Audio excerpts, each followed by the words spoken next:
Good morning. It is 9:30 a.m. on Sunday, May 31st, 2020. I am Christiana Ellis, and I just got up. This is 5 more minutes. I attempted to get a little bit more sleep even than this, but it's a struggle with a little dog who uh, figures he just finished sleeping all night. He's ready to be awake, but then of course, what he can't abide is me lying down and doing nothing when he's bored. But if I am to get up and start doing things, then he feels free to lay down and take a nap, which is what's happening right now. So, me try to sleep, playtime.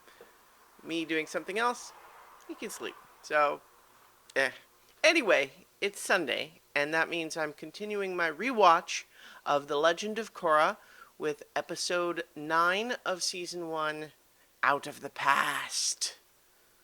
Now, this episode I have some slightly mixed feelings about because, on the one hand, we get some good action and some big revelations, and also it's nice to get some flashbacks of the Aang gang, the old Avatar, and seeing grown-up versions of our favorite characters from the previous series. But on the other hand, it's also in the whole kind of show don't tell, spectrum. It's a very telly sort of show. Like, even though we do see the flashbacks, I don't know. I just like there's a slight energy in this episode of just being like, okay, so now that we've had the mystery, here's where we're going to explain all this stuff.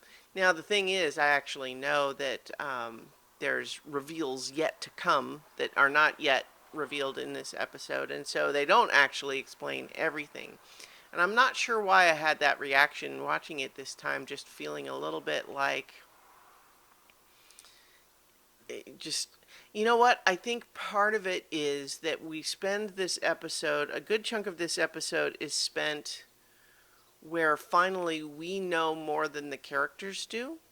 Where, for example, when we see Tenzin and the rest of Team Avatar looking for Korra and talking to Tarlok and him lying to them about what happened, on the one hand, it's devious because that's what happens, as we begin the episode here, is that we have Tenzin being told there was an attack, Korra's missing, and Tarlok is lying, saying that it was the Equalists that did it, and he basically gets some of their, impounded equipment and uses that to set it up to make it look like that's what's happening. Now, on the one hand, that's actually a very good plan from his part, especially given that he had to think of it in the spur of the moment, right? Because, like, kidnapping Korra and having her attack him and him having to reveal that he's a bloodbender to her and all of that, like, that wasn't the plan. That's not what he wanted. And so for him to having to improvise, it's a pretty good lie in the moment. Now, obviously, they're able to disprove it later, especially with the help of witness, but, I mean, given the circumstances he's in, it's a pretty good lie. And so there is an element where we know more than our good guy characters do. Because they initially believe him and they figure, okay, well, we have to find Korra. But, like, I have some slightly mixed feelings about that too, because on the one hand, it's very exciting when they raid, they find this Equalist base and they raid it, and then they rescue all of the metal bending soldiers that used to work for Lin before they were captured. And all of the action there of them going in and raiding, riding these little underground trains and saving the police. And even though, like, they're too late and their bending had already been taken away by Amon, they're rescued. And so that's still nice. There's some exciting stuff with, like, Lin, making the train crash up through the ceiling of the tunnel into the next level up in order to avoid a block on the tracks. there's some very good and exciting stuff there, but there's this slight weird energy to it because on the one hand, we know Korra isn't actually there because that's not what happened. Tarlok is lying, right? So there's an element where it feels a little.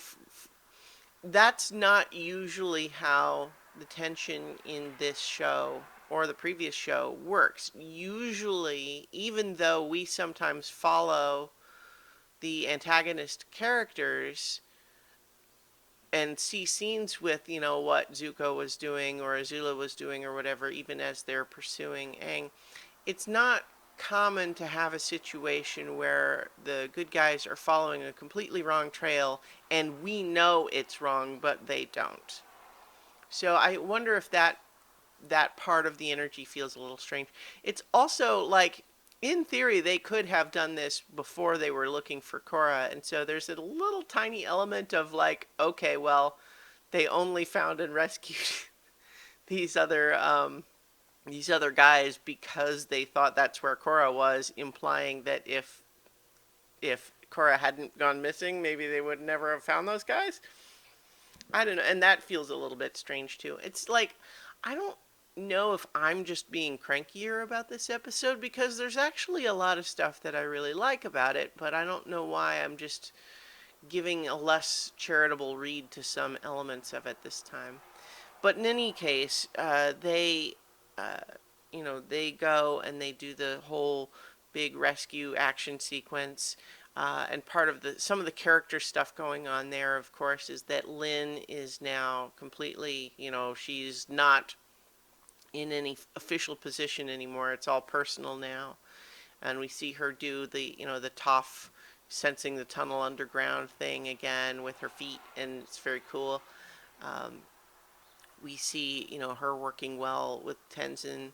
But, one of the other character dynamics we have going on is Mako seems extremely upset that Korra is missing and determined to rescue her, which, in ways that seem like, especially to Asami, maybe they go beyond just, oh, she's my. Goodness, excuse me, that was coming on for a while and I was trying not to, to do it. It may seems a little bit more personal, and so Asami is, struggling with some feelings of hurt and jealousy that she feels like Mako does actually have feelings for Korra. And she kind of confides in Bolin a little bit, trying to ask about, if he can, either confirm or deny what's going on there. And he kind of accidentally makes it worse by suggesting, oh, well, they did kiss once, but and so she's not feeling great about that right now. And of course, by the end of the episode, that's even worse from her perspective, and it's kind of sad. Because I think we came to like Asami now, and it's not her fault that Korra and Korra likes Mako, and so it's that I guess that's just always the dynamics of any love triangle story, right? It feels like there's no win-win scenario here. Someone has to feel sad. Anyway, so they go in, they manage to rescue all of the other soldiers, but it feels a little bit like a tainted victory because on the one hand, they rescue these guys, but their bending has already been taken away. It's too late. And Korra wasn't even there. So they go back, but part of what they discover when they realize Korra is definitely not here, that means Tarlok lied to us, and this is where the switch flips for Tenzin, and he's saying, I've known Tarlok was up to something for a while, and this just makes me sure that I don't know why, but he is involved with this somehow, and we're going to go and confront him. And then, sure enough, he is they go and confront him, and he denies it. But then there is that page, the quote squeaky voiced liar, who confirms that, like, no, I saw him load Korra onto a truck late last night. And so, at this point, they they confront him, and it's revealed, and sort of in a panic, knowing he can't persuade them otherwise, he bloodbends them all unconscious and escapes, which we know now. You know, we tie that back to. I guess one of the things I do really like in this episode is that we have Tarlok as an antagonist character here, but I like that he is a threat at the same time that his plan is not working, right? Like, I rewatched Avengers: Age of Ultron recently, and one of the things that I found compelling about Ultron as a villain is that frequently his plans are not going very well for him, and he's just frustrated all the time that he's trying to do a thing, and people just won't leave him alone about it. I like that, So and so here we have Tarlok. He escapes back to this hideout where he's hidden Korra, and he's basically ranting at her through this cage about everything's ruined now. It's all your fault. I had this whole big plan where I was going to rule the city, but like as a good guy, I'm going to get the people on my side instead of through the seedy underbelly, which ties back into the other plot line of Korra's, visions. But yeah, I mean, I like him being in this position of like, what am I supposed to do now? Like, everything that I've worked for is gone, and so like I managed to escape, but I can't go back. Now where am I going to go? I'm going to be on the run, and he's just pissed. And I like that dynamic. Not just in the sense of like, oh yeah, he's a bad guy, I want him to be angry, but just like it feels like a fun energy that this dangerous guy has essentially had everything he cared about taken away from him. And that makes him a threat, right? He's a cornered animal now, essentially. In the meantime, though, of course, we do have Korra's visions, as she's stuck in this metal cage and she can't get out. And this is where she is, she can't get out, and she's, decides maybe this is a time where she can finally, she's free of distractions in a way that she isn't usually, and she is desperate enough to do it that maybe finally she can meditate and try to get to the bottom of these little flashes of memory that she's been having.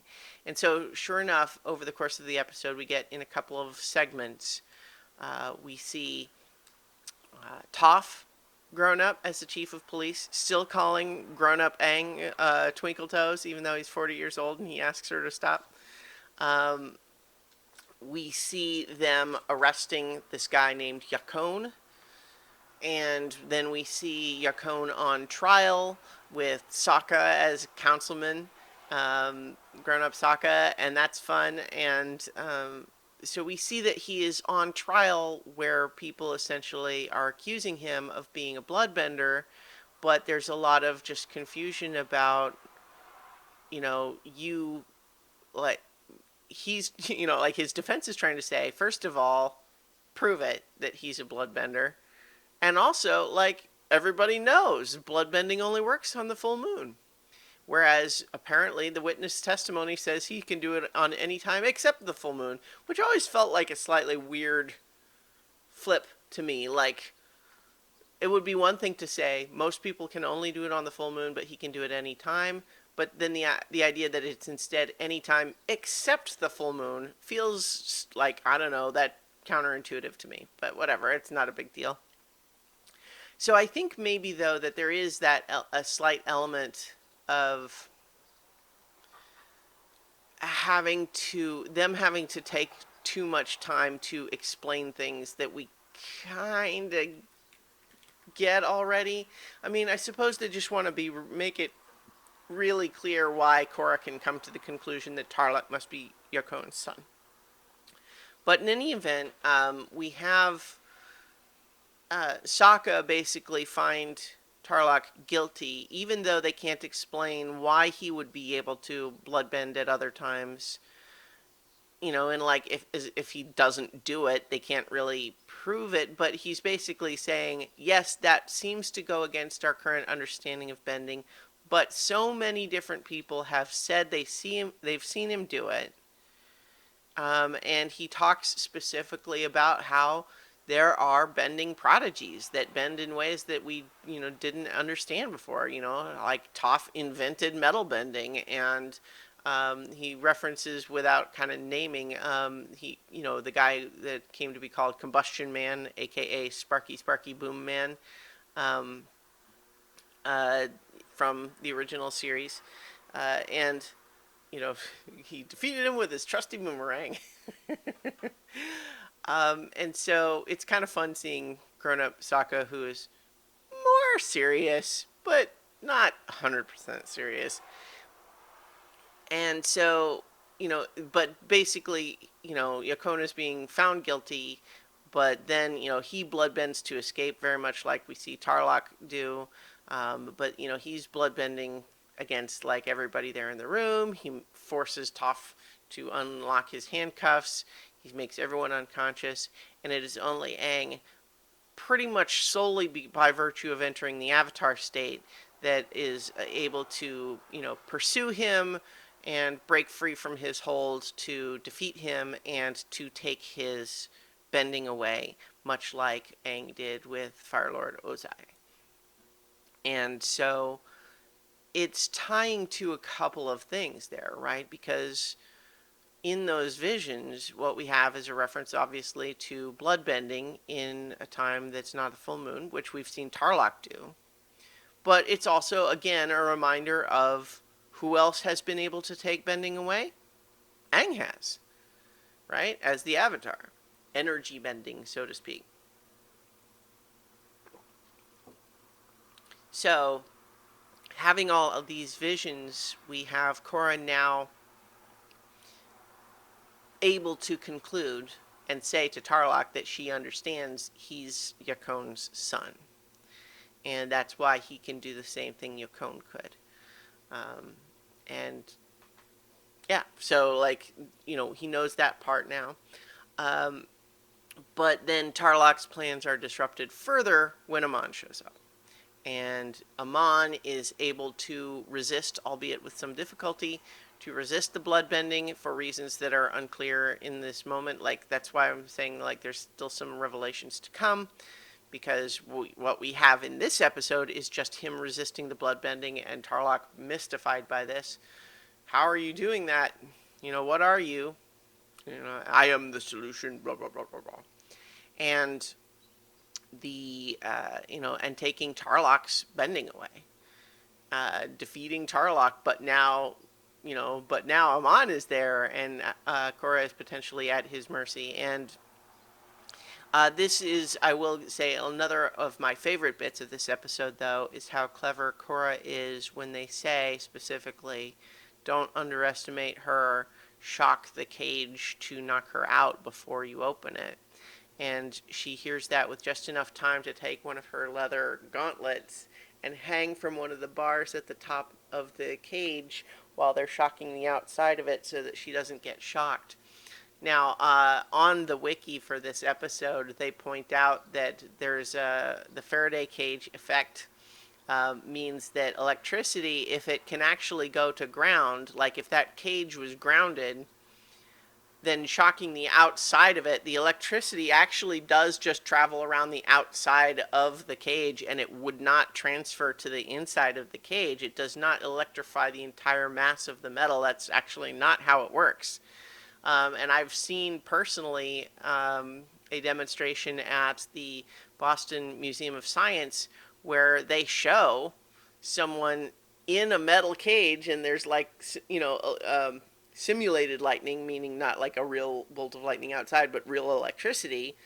shocking the top of the cage and going down, but it goes down around the outside, and they actually show, like, you can touch the inside of the bars and not get shocked because the electricity takes the quickest path down around the outside of the bars.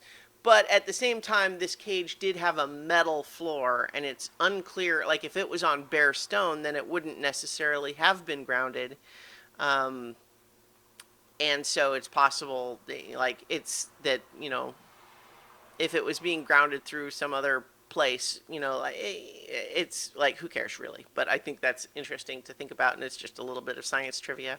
But in any case, by insulating herself with the leather gauntlet, very cool. She fakes them out, makes them think she's actually knocked out, but then she's able to fight them off, and escape. And there's another moment of confrontation where Amon is there and sees her and tries to pursue, but she is able to get away and escape, even though it's just running off into the snowy woods in the middle of nowhere. And she's kind of spent, exhausted, but we had a little seed planted earlier in the episode where they're saying maybe Naga, the polar bear dog, can help us find Korra, can track her. But we don't know where where Naga is either. Where's Naga? He's missing, but then we learned that he was missing because he was already tracking her, and he finds her in the woods and brings her home, and it's like, aww. And then she manages to make it home, reunited with everyone, and Mako practically shoves everyone out of the way so that he can carry her to I don't know, like a wagon, instead of her already riding on Naga. But okay, sure. But at that point, yeah, it's pretty much seals Asami's impression that, like, oh no, he really likes her. Poor Asami. But that's pretty much where we leave things now, is that Tarlok seems to have been entirely neutralized as a threat. Like, he's lost all of his political power for sure. Now he's had his bending taken away too. But Amon is still out there. And what's his deal, right? And so that's where we leave things now in this episode. So we'll be back next week on Sunday to talk about episode 10 of Book 1 of The Legend of Korra, Turning the Tides. Only 3 episodes left of this season, and so we'll be back for that. And of course, I'll be talking to you tomorrow for 5 more minutes.